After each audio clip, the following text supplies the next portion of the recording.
할렐루야. 사도행전 11장 24절부터 26절까지입니다. 다 같이 일어나서 같이 봉독하죠. 바나바는 착한 사람이요 성령과 믿음이 충만한 사람이라. 이에 큰 무리가 죽게 더하여지더라. 바나바가 사울을 찾으러 다소에 가서 만나매 안디옥에 데리고 와서 둘이 교회에 1년간 모여 있어 큰 무리를 가르쳤고, 제자들이 안디옥에서 비로소 그리스도인이라 일컬음을 받게 되었더라. 아멘. 사울은 예수님을 너무나 핍박했던 그런 사람입니다. 예수 믿는 사람들을 핍박하는 게 예수님을 핍박하는 거죠. 그런데 바나바는 그런 사람이었던 사울을 찾으러 간 겁니다. 이것이 바로 바나바고, 이것이 바로 복음의 능력입니다. 여러분들, 만날 수 없는 사람을 만나게 하는 게 바로 예수님입니다. 갈 수 없는 것을 가도록 하시는 것이 바로 복음 아니겠습니까? 그래서 다소에 가서 사울을 만나 같이 안디옥에 와서 둘이 교회에서 1년 동안 큰 무리를 가르칩니다. 혼자 가르치는 게 아니라 이 시대 교회 문제는 뭐예요? 혼자는 일을 잘하는데 같이 일을 못해요. 이게 엄청난 문제예요, 사실은. 이게 하나님의 마음을 너무 아프게 하는 거예요. 근데 바나바는 누구예요? 사울을 다소에서 데리고 와서 안디옥에 와서 1년 동안 많은 무리를 함께 가르쳤다, 이렇게 말하고 있어요. 같이, 이게 바나바입니다. 같이 동역하는 것입니다. 이게 크리스찬이에요. 그때서야 비로소 그들이 그리스도인이라 일컬음을 받게 된 거예요. 그렇다면 성경은 바나바를 어떻게 말씀하고 있는가? 성경에서 나오는 바나바에 대한 말입니다. 위로 사람이라고 합니다. 착한 사람이라고 합니다. 성령과 믿음이 충만한 사람이라고 합니다. 헌신된 사람이라고 말하고 있습니다. 화목을 만들어내는 사람이라고 말하고 있습니다. 여러분들, 주의 종과 성도들에게 인정받는 사람이라고 성경은 우리에게 말씀하고 있습니다. 동역하는 사람이었습니다. 사울이 바울이 되게 한 사람이 바로 바나바였습니다. 이것이 바나바입니다. 여러분들, 우리는 이 시대의 바나바가 돼야 될 줄 믿습니다. 왜 아멘 안 하세요?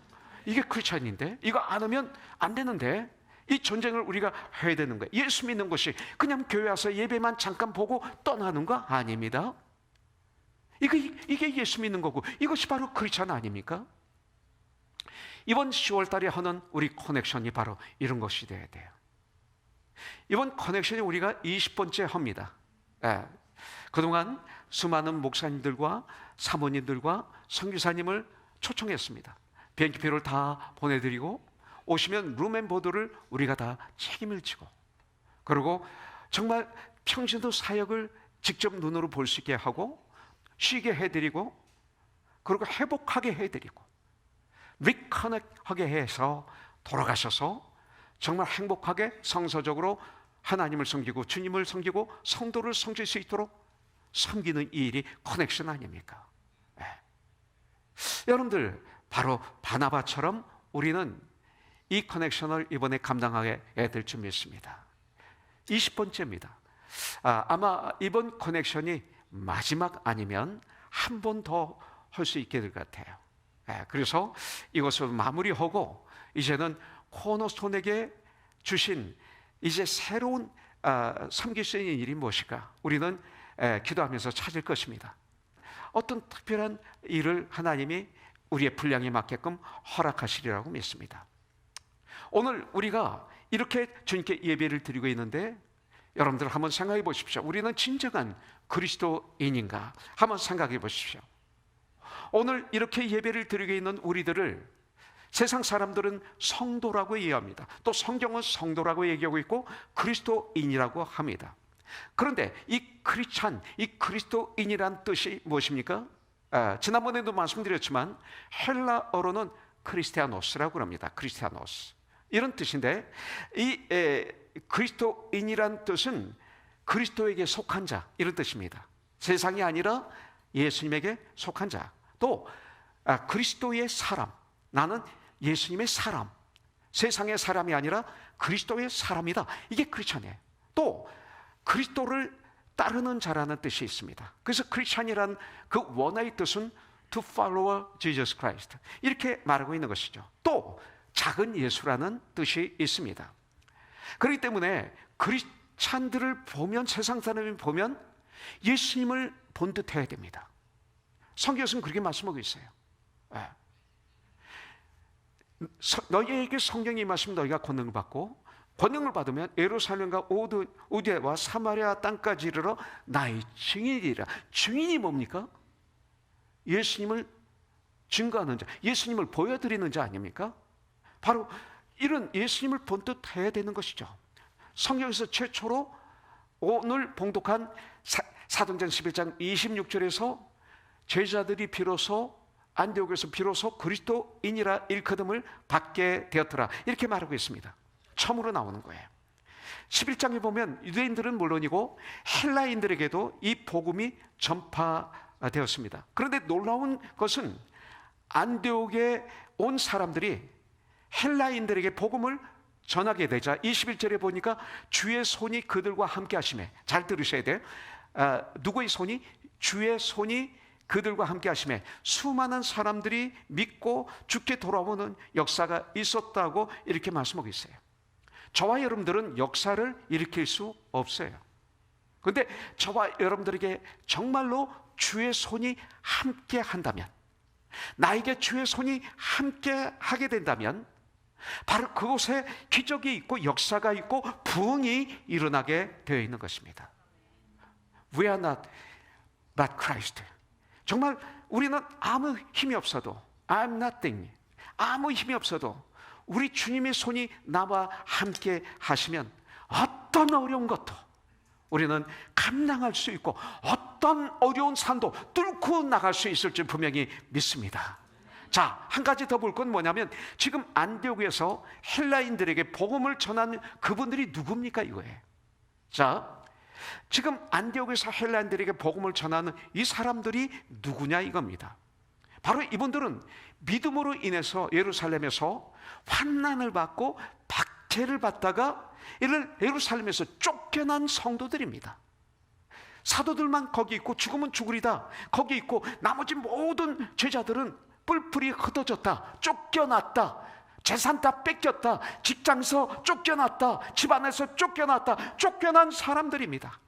그렇다면 하나님께 원망할 수도 있었을 것입니다. 내가 이렇게 주님을 영접하고 내가 이렇게 열심히 주님을 믿었는데 섬겼는데 결과는 내 재산 다 뺏기고 핍박을 받고 쫓겨나, 이렇게 내가 방황해야 되나요? 이렇게 우리가 기도할 수 있을지도 모릅니다. 그러나 성경은 아니다 이거예요. 아니다, 오히려 더 힘차게 복음을 증거하니 사마리아에서 땅끝으로 이 복음은 이들을 통해서 힘차게 흐르고 있는 것을 우리는 사도행전을 통해서 정확하게 볼 수 있습니다. 그런데 이 안디옥에 이르러서 복음을 전하니까 주의 손이 함께했다, 복음을 전할 때 주의 손이 함께했다, 이렇게 말씀하고 있는 거예요. 복음을 전할 때 그리스도인이라는 말이 처음에는 좋은 의미에서 나온 말이 아니라고 말씀을 드렸습니다. 이 크리스찬이란 이 부른 말의 뜻은 뭡니까? 세상 사람들이 그리스도인들을 볼 때 그 당시 안디옥의 사람들이 그들 모여서 있는 이 크리스찬들을 볼 때 저들은 예수에게 미친 자들이다 이거예요. 비우는 거예요. 그리스도에게 미친 저 사람들, 그 소리입니다.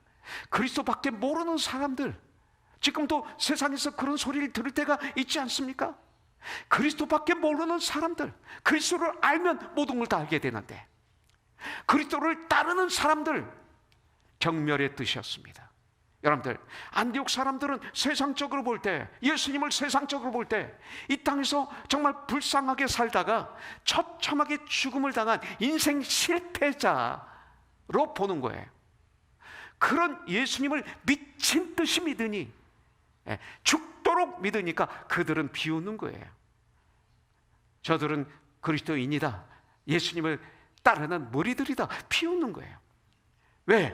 미칠 정도로 예수님을 믿었기 때문에, 죽도록 예수님을 따랐기 때문에 그리스도인이라고 부름을 당한 것입니다. 그런데 이 안디옥 교회는 이 별명을 버리지 않고 그대로 사용했습니다. 그 이후 성도들은 2000년 동안 이 이름을 담대하게 사용을 하고 있습니다. 왜? 실제로 그리스도를 그렇게 따랐기 때문에.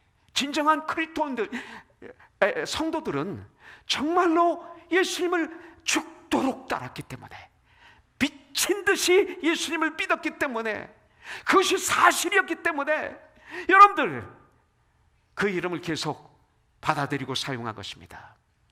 그 이름 때문에 조롱을 받았고 핍박을 받아도 이것이 사실이었기 때문에 I'm Christian, I'm a Christian, 네. 이렇게 말한 것입니다.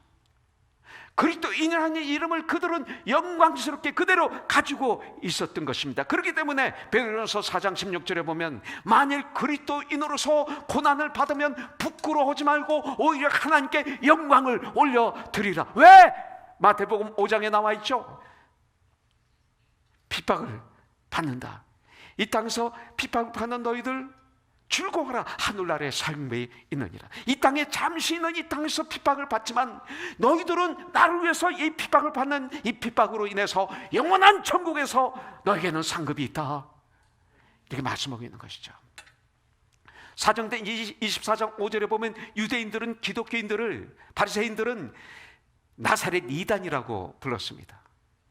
사도행전 26장 28절에 보면 아그리빠와 왕과 베스도 총독 앞에 바울이 끌려갑니다. 자기 죄를 별도하지 않고 거기서 간증을 하니까 28절에 그만둬라 그랬어요. 네가 적은 말로 나를 그리스도인이 되게 하는도다, 이렇게 말하고 있어요. 그리스도인이라는 단어가 여기서 두 번째 나옵니다. 여러분들, 왜 그만둬라, 네가 적은 말로 나를 그리스도인이 되게 하려는구나, 이 말이 왜 나왔습니까? 그 당시 이 말이 많이 사용되고 있었다는 증거죠. 그렇기 때문에 툭 아그리파 왕의 입에서 나온 거죠. 여러분, 그렇게 영향을 준 것입니다. 그럼 안디옥 교회 교인들은 어떻게 예수를 온전히 따르면서 그리스도인으로서 인정을 받고 살 수 있었는가요? 이걸 우리가 이제 배워야 됩니다. 그 주님을 온전히 따를 수 있었던 비결은 바로 23절에 보니까 굳건한 마음으로 주와 함께 머물러 있으라. 바나바가 그렇게 얘기했습니다. 이 바나바의 가르침을 받고 믿고 그대로 살았기 때문에 이런 역사가 일어난 거죠. 요한계시록 1장 3절에 보면 네가 말씀에 읽고 듣고 배운 그대로 실천하면 복이 있나니 천국이 가까웠다고 말하고 있습니다. 여기 굳건한 마음으로 항상 주와 함께 머물러 있으라는 이 말은 온 마음을 다해서 주님을 의지하라 이 소리입니다. 온 마음을 위해서 다른 것도 의지하지 말고, 돈도 필요해, 사람도 필요해, 집도 필요해, 다 필요해. 그렇지만 예수님을 온 마음을 다해서 의지하라, 이 소리였죠. 이 말은 주님께 의지하기 위해서 그 의지하는 것을 막는 그 거추장스러운 것들을 다 잘라버리고 오직 주님께만 마음을 집중시키는 이런 뜻이 이 안에 있습니다. 바나바는 그렇게 권면했습니다. 이런 안디옥 교회 교인들의 모습을 본 안디옥 사람들은 그들은 저들은 그리스도인들이다라고 한 것입니다. 여러분들, 그런 참 그리스도인이 되기를 원하는 성도들에게 주님은 오늘 이렇게 명령하십니다. 마태복음 16장 24절에 보니까 예수께서 제자들에게 이르시되 누구든지 나를 따라오려거든 whoever wants to be my disciple, 이렇게 말하고 있어요. 누구든지 나를 따라오려거든. 크리스찬이 뭐예요? 예수님을 따라가는 무리들 아닙니까? 그렇다면 누구든지 나를 따라오려거든 참 그리스도인들은 이 소리죠. 그래서 여기서 보면 must deny themselves 그랬어요. Take up their cross and follow me, 이렇게 말하고 있습니다. 세 개가 나오죠. 두 개가 나오죠. 하나는 자기를 부인하고, 두 번째는 너의 십자가를 지고 그러고 나를 따르라, 이렇게 명령하고 있습니다. 그렇다면 자기를 부인하고라는 이 말씀은 무엇인가요? 뭐예요? 나를 부인하는 게 뭐예요? 손해보는 걸까요? 많은 사람들은 이런 얘기할 때 좀 거부감을 갖습니다. 그렇지 않습니다. 자기를 부인한다는 말씀은 내 감정을 부인하는 거예요. 내 up and down 하는 이 감정, 이것을 매 순간 부인해야 되는 거예요. 내 의지대로, 내가 생각하고 마음먹은 대로 살아가는 이것을 부인해야 되는 거예요. 이것 때문에 교회가 문제가 되는 거 아닙니까? 예. 이것을 부인하는 거예요. 그 내 의지대로 행동하지 않는다는 말이 얼마나 좋습니까? 여러분들, 주님을 온전히 따름으로 하늘과 땅의 모든 권세를 가지신 주님, 나는 마음이 온유하고 겸손하니 너는 나를 따르라. 마음이 온유하고 겸손하신 주님, 하나님은 사랑이시니라. 사랑이신 주님. 예. 여러분들, 나를 창조하신 창조자, 예. 주님을 온전히 따를 때, 그런 주님을 따를 때 남들이 나를 보면서 저 사람은 그리스도이냐 라고 인정을 받을 수 있는 사람이 되려면 나를 부인해야 돼요. 나를 부인해야 돼요. 여러분들, 우리는 직장에서도 학교에서도 사회에서도 저 사람 때문에 난 교회 안 가, 저 사람 때문에 난 예수를 믿을 수가 없어 소리를 듣지 않도록 조심해야 돼요. 나를 부인해야만이 이 소리 안 들어요. 나를 부인하면 나는 저 사람이 예수 믿어 나도 한번 믿고 싶은데, 저 사람이 가는 교회 내 한번 가고 싶은데, 이렇게 바뀌는 거예요. 여러분들, 매 순간 나의 교만을 부인하는 거예요. 내 생각을 부인하는 거예요. 죽이는 거예요. 그리고 주님을 주인되게 하는 삶, 말로 주인되게 하는 삶, 우리도 자기를 부인하는 삶 배워야 돼요. 매 순간 주님을 높이는 삶을 우리가 살아야 돼요. 그렇기 때문에 바울은 자기를 부인하면서 예수님을 따랐기 때문에 우리들을 향해서 뭐라고 얘기합니까? 고린도전서 11장 1절에 보면 내가 예수를 본받는 자가 된 것처럼 너희는 나를 본받은 자가 되라. 이 말이 무슨 뜻입니까? 바로 우리가 적당히 예수 믿고 적당히 살아가려고 할 때 바울은 툭 던지는 거예요. 내가 이렇게 믿음의 삶을 살다 보니까 자기 부인이 나를 부인하는 것이 예수 안에서 가능했다. 너도 그렇게 하라, 이 소리입니다. 다른 거 아닙니다. 두 번째, 주님을 온전히 따르는 성도가 되려면 자기의 십자가를 져야 됩니다. 자기 십자가를 지고 나를 따르라. 그렇다면 십자가를 진다는 것은 뭐예요? 주님의 저와 여러분들 각자에게 주신 개인적인 사명이 있다는 거죠. 사명이 있어요. 우리는 주님을 따르는 성도들입니다. Follower Jesus Christ. 그리고 각자 사명을 가지고 살아가고 있어요. 베드로전서 4장 10절에 보면 각각 은사를 받은 대로 하나님의 각양 은혜를 맡은 선한 청지같이 서로 봉사하라. 우리가 한 몸에 많은 지체를 가졌으나 이 모든 지체가 같은 직분을 가진 것이 아니니 이와 같이 우리 많은 사람이 주 안에서 한 몸이 되어 서로 지체가 되었느니라, 이렇게 말씀하셨어요. 그래서 사역들이 있어요. 은사가 있어요. 그것을 잘 감당하는 사람이 온전한 크리스찬이라고 성경은 말씀하고 있어요. 그런데 이 사명이 무거운 것도 아니고 아주 큰 것도 아니에요.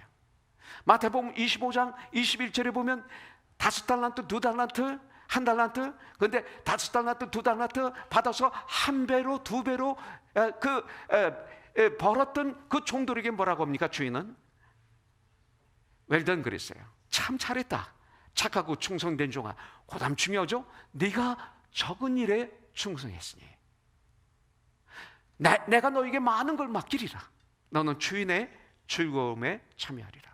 이렇게 말씀하고 있습니다. 적은 일에 충성했으니. 여러분들, 참 그리스도인들의 사명이 뭐 큰 게 아닙니다. 큰 걸 하려고 하는 사람들은 다 실족합니다. 그거 아니에요. 교만한 사람입니다. 작은 일에 충성해야죠. 내가 있는 그곳에 빛을 비춰야죠. 내가 있는 장소는 지옥에도 I don't care 하면서 저 먼 데 가서 일만 하고 있으면 그게 뭐가 되겠습니까? 이런 분들이 이 시대에 많지 않습니까? 그건 잘못된 거죠. 내가 있는 이 현장에서부터 먼 데까지 가야 되는 거 아닙니까? 네. 작은 일입니다. 네. 작은 일이 뭐예요? 이런 겁니다. 간단히 얘기해서 교회에 처음 오신 분을 만나면 그분에게 먼저 찾아가는, 겸손하게 낮아져서 친절한 얼굴과 마음을 가지고 찾아가서 반갑게 교제의 악수를 나누는 것, 이것도 사명이죠. 여러분들, 이런 거예요. 아까 올린 너무 이게 예배예요. 이게 예배예요. 네. 예배가 끝난 후에 각자가 자기의 앉았던 자리를 정돈하는 거예요. 예배 후에 보면 주부들이 막 그냥 있어요. 그냥 예배를 드린 게 아니라 보고 그냥 간 거죠. 이게 주님이래요. 이게 사역이에요. 그리고 클리넥스를 삐뚤어졌으면 잘 맞춰놓고 다음 예배를 위해서 잘 맞춰놓는 거예요. 식사를 할 때 식사 후에 주의를 잘 정리하고 일어나는 것, 이것도 큰 사역이에요. 여러분들, 물건을 쓰고 난 다음에 교회에서 물건을 다시 원위치시키는 거 큰 사역이죠. 우리 교회 문제 중에 하나가 물건을 쓰면 그냥 쓴 대로 그 자리에 있어요. 그래서 주일 오후나 월요일날 화요일날 참 힘들어요. 찾기도 힘들고 또 이 일로 하루 종일 일을 해야 될 때도 있는 거죠. 아무것도 아닌 일 같지만 이게 큰 일이죠. 교회 조금 더 일찍 나오시는 거, 예배 전에 예배 시작하고 나오시는 게 아니라 막 뛰어오시는 게 아니라 예배 드리기 전에 일찍 나오셔서 기도하시고 그리고 그 본문의 말씀을 묵상하고 마음의 준비를 하는 것, 이게 사역이죠. 여러분들, 바로 이게 사역이에요. 어떤 분들은 리더로서의 사명이 있고 어떤 분들은 섬기고 헌신하는 일에 사명이 있어요. 어떤 분들은 앞으로 바나바처럼 자기 재산을 일부를 바쳐서 주님의 일을 감당하는 이런 사역도 있어요. 여러분들, 또 성도를 온전케 하는 사명, 봉사의 일을 하게 하는 사명, 그리스도의 몸 교회를 세우는 사명, 이런 것들이 있어요. 이번에 VBS를 27, 28, 29일 3일 동안 합니다. 우리 교회 VBS가 얼마나 귀합니까? 우리 선생님들이 얼마나 귀합니까? 이것은 우리 교회 잔치죠. 많은 어린이들이 그때 구원받습니다. 많은 선생님들이 헌신해서 매일마다 하루 종일 와서 하하호 웃으면서 행복하게 섬기고 있습니다. 주 안에서 온 마음을 다해서 섬기는 이 젊은이를 볼 때 저는 얼마나 행복한지 모릅니다. 무엇보다 복음을 전하는 위대한 사명이 우리에게 있습니다. 이런 작은 일들이 주님의 사역이죠. 이렇게 우리가 주님을 위해 사명을 감당하는 자들을 성경은 그리스도인들이라고 말하고 있습니다. 뭐 큰 거 아닙니다. 교회가 한 마음으로 주님의 말씀을 따르면서 하나가 되어 정말 선행과 구제, 도로가처럼 자기가 할 수 있는 일이죠. 같은 과부이지만 그 과부들을 오히려 선언과 구제를 했지 않습니까? 그렇게 또 섬기지 않습니까? 봉사의 일을 하게 하며 섬기게 하며, 앉아서 먹는 자가 그냥 섬기는 자가 그냥 앉아서 먹는 자가 아니냐. 그러나 나는 섬기는 자로 너희 중에 있노라. 여러분들 누가복음 22장 27절에 말씀하고 있지 않습니까? 이 섬김, 여러분들 얼마나 그리고 전도, 이런 걸 하면 세상 사람들이 놀랄 것입니다. 안디옥 교회는 바로 이런 교회였습니다. 나는 우리 코너스톤 교회가 얼마나 사람이 많고 중요할지 모르지만 전 그렇게 중요하게 여기지 않습니다. 코너스톤 교회 건물이 얼마나 크고 필요할지 모르겠습니다만 난 그거 그렇게 중요하게 여기지 않습니다. 저는 가장 중요하게 여기는 건 뭐예요?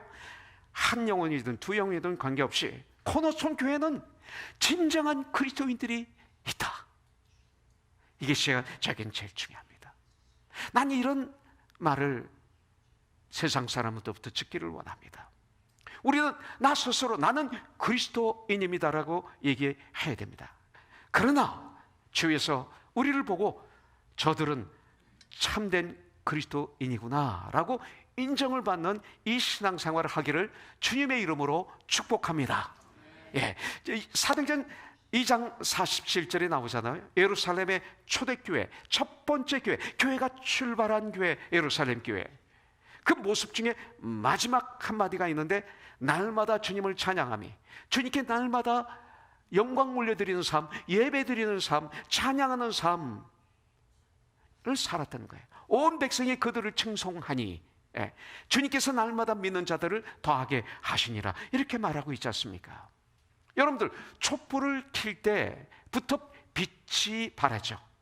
자, 초가 있습니다. 초가 있는데 거기에 촛불을 붙일 때, 불을 붙이면서부터 이제 이 초가 불을 발하게 되어 있습니다. 빛을 발하게 되어 있습니다. 자, 그렇다면 우리는 언제부터 그리스도인이라 부름을 받았을까요? 전 초를 아주 좋아합니다. 제 방에 초가 많이 있는데 아무리 오래 두어도 초입니다.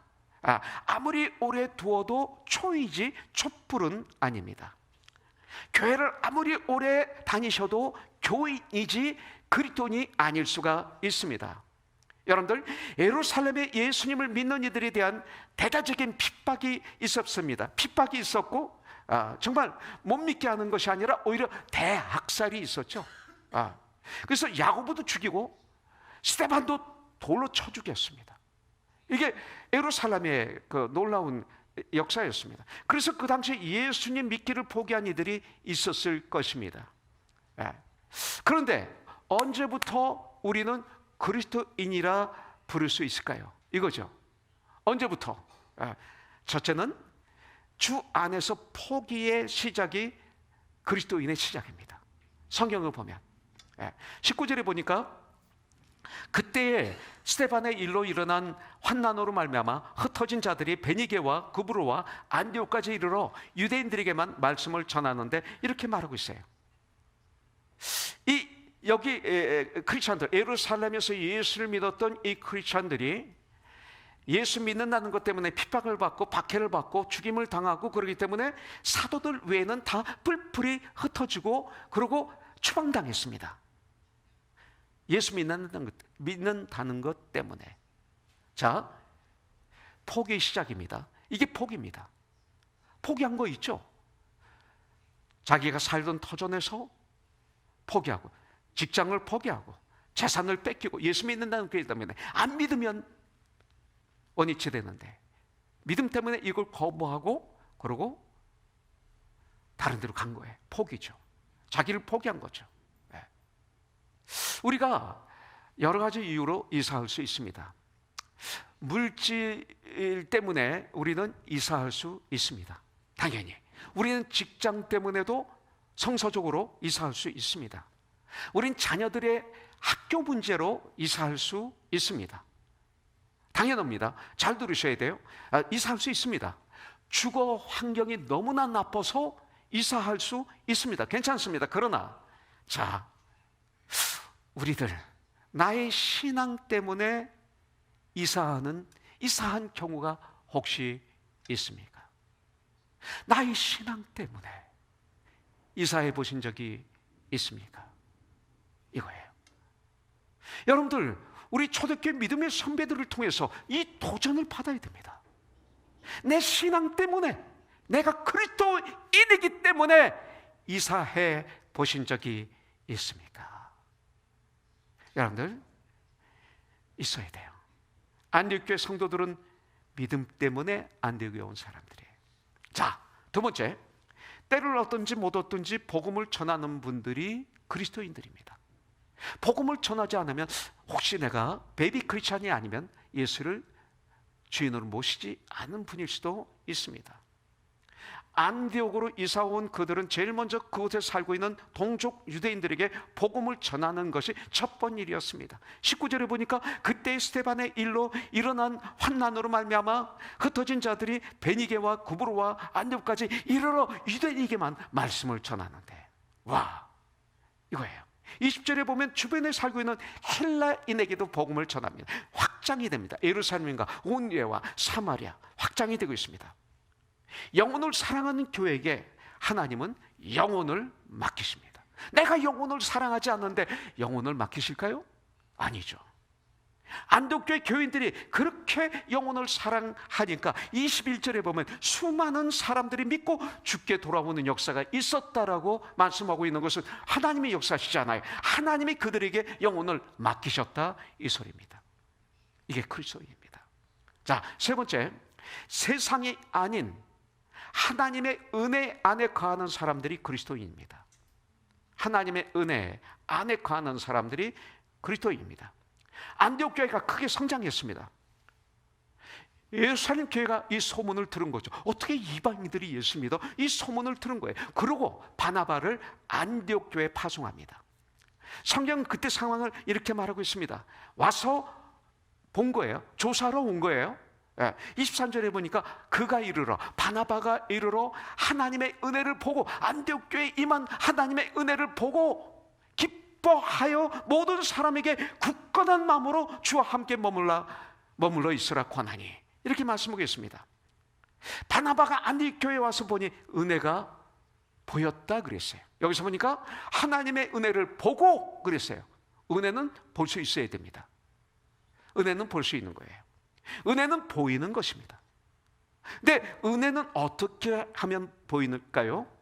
여러분들, 여러 가지 면에서 은혜가 보입니다. 작은 일이라고 그랬어요? 큰 일 아니에요?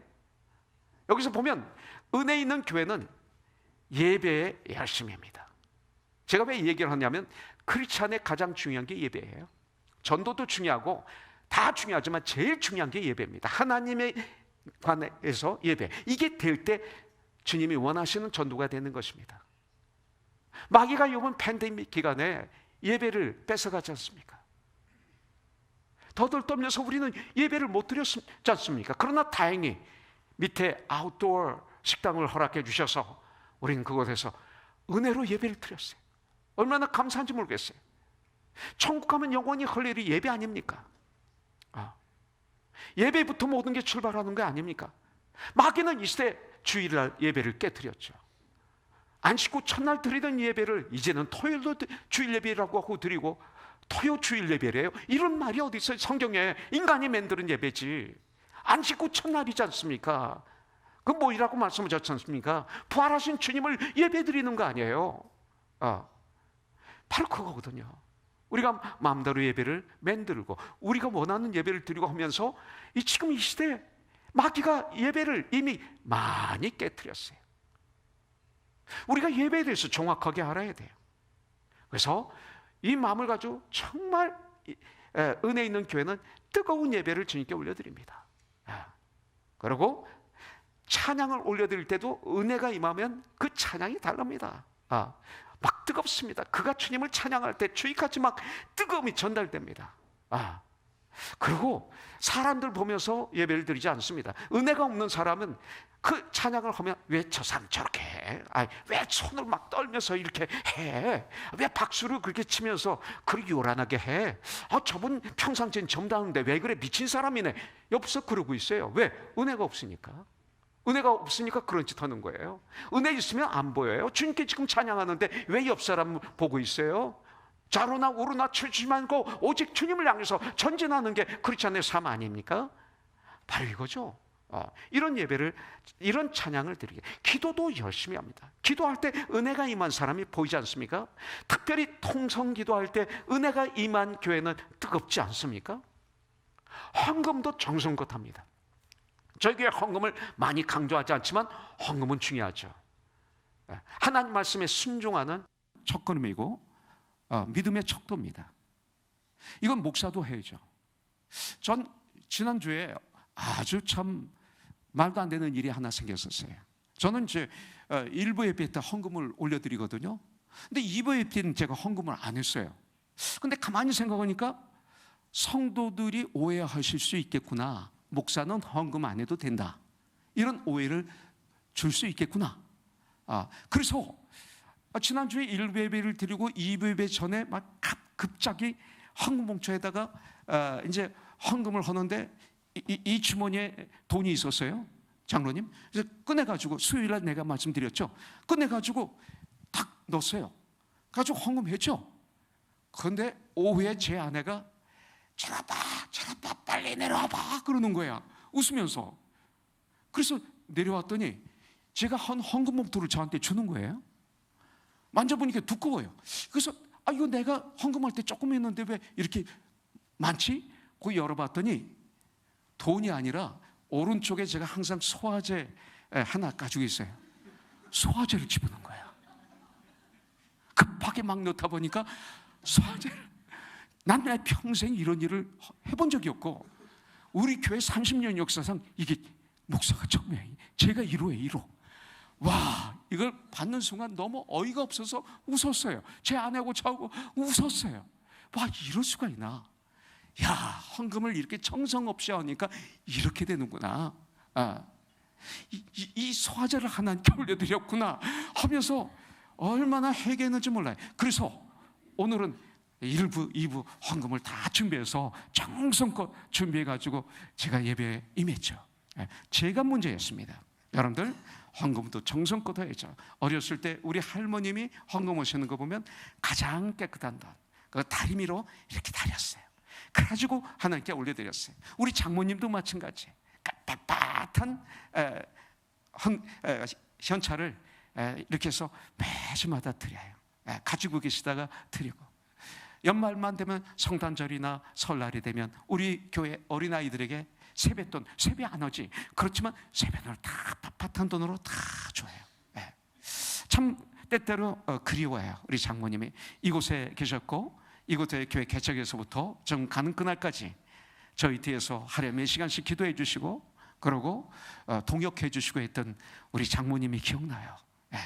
참 멋있었어요. 아름다웠어요. 힘에 넘치도록 드릴 줄 알아야 돼요. 결국 내 물질이 어디에 흐르고 있나를 우리가 알아야 돼요. 내 물질이 흐르고 있는 곳이 내 믿음이에요. 그래서 저도 그렇고 여러분도 그렇고 우리가 크리스찬이라면 헌금 정성껏 해야 되고, 정성껏 헌금을 교회에서는 정말 그리스도의 몸이 건강해졌는데 다 사용해야 되고, 주님이 우리 코너통에게 명령하신 그 일을 이루어가는 일을 위해서 아주 아끼면서 사용해야 돼요. 그래서 우리가 주중에 우리가 스태프들이 모여서 그 회의할 때마다 전기 아껴라, 여름 되면 전기 아껴라, 물 아껴라, 페이퍼도 막 프린터 하지 말라, 계속 외칩니다. 우리 젊은이들은 좀 그게 약하잖아요. 계속 왔지. 왜냐하면 작은 일에 충성할 때 큰 게 이루어지거든요. 그래서 말씀 계속 드리죠. 봉사를 잘합니다. 봉사하는 일에 빠지지 않습니다. 참 우리에도 그래요. 어떤 분은 항상 교회에 계시는데 옆에 있는데 아주 꼭 필요할 때는 안 계신 분이 계세요. 참 그러면 곤란하죠. 아멘도 잘하셔야 돼요. 아멘. 아멘은 우리 믿는 사람들이면 주신 거 아니에요? So do I. 맞습니다. 그렇습니다. 아멘. 아멘 해야 되네. 아멘은 말씀을 먹고 받아들이면서 맞습니다 하는 소리예요. 아멘. 참 좋아요. 이것은 증거입니다. 그리스도인의 증거입니다. 그 다음에 말하는 것에 인격이 있어야 됩니다. 예수를 믿기 전에 우리 언어가 유치했고 경솔했고 아주 그랬는데, 이제는 예수를 믿고 나면 언어에 인격이 생겨야 됩니다. 그래서 이런 모습이 보이면 은혜가 임하고 있다는 것을 우리가 알게 되는 거죠. 여러분들, 안디옥교회는 건강한 교회였고 은혜가 보이는 교회였습니다. 은혜가 보이기 시작하면 비로소 그리스도인이 되고 있는 것입니다. 여러분들, 또 하나만 더 얘기한다면 선행과 구제를 주님의 이름으로 하는 분들이, 이 섬기는 분들이 바로 그리스도인들입니다. 사도행전 보면 크리스찬들은 선행을 했고 구제를 했습니다. 그리고 또 섬겼습니다. 바로 이런 분들입니다. 하나님은 지금 진정한 그리스도인들을 찾고 있습니다. 초를 붙일 때, 불을 붙일 때부터 빛을 발하기 시작합니다. 초는 그냥 있으면 초입니다. 그러나 불을 딱 붙이면 그때부터 빛이 주위를 발하기 시작합니다. 우리는 세상의 빛입니다. 우리는 알고 있습니다. 내가 빛이라는 걸. 그런데 그냥 있으면 교인입니다. 불을 붙여서 비치기 시작하면 그때부터 세상의 빛입니다. 다 빛이 아닙니다. 그런 코네스톤, 믿음은 이론이 아니라 믿음은 실천입니다.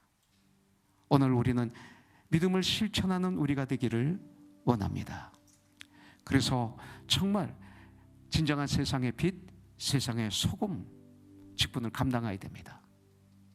가만히 보세요. 누가 세상의 빛이고 누가 세상의 직분을 가지고 있습니까? 정부가 합니까?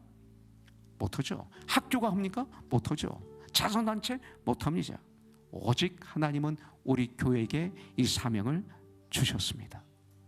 그런데 문제는 교회가 병들어 있으면 안 됩니다. 썩어 있어도 안 됩니다. 교회가 싸우고 있으면 안 됩니다. 교회가 법정에 서면 안 됩니다. 교회가 예수님을 다시 십자가에 달리시게 하고 못을 박으면 안 됩니다. 교회는 깨어 있어야 됩니다. 교회는 교회다우면 됩니다. 교회가 진정 건강하면 되는 것입니다.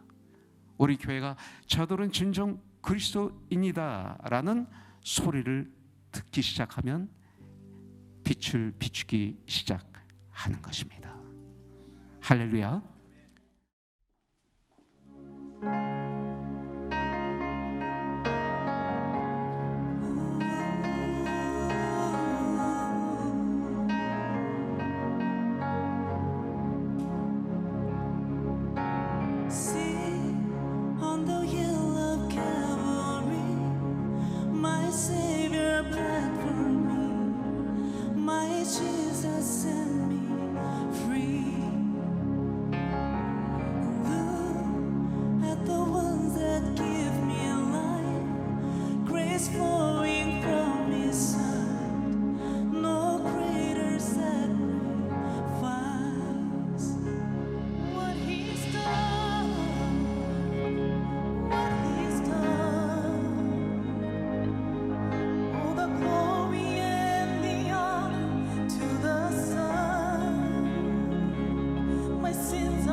할렐루야.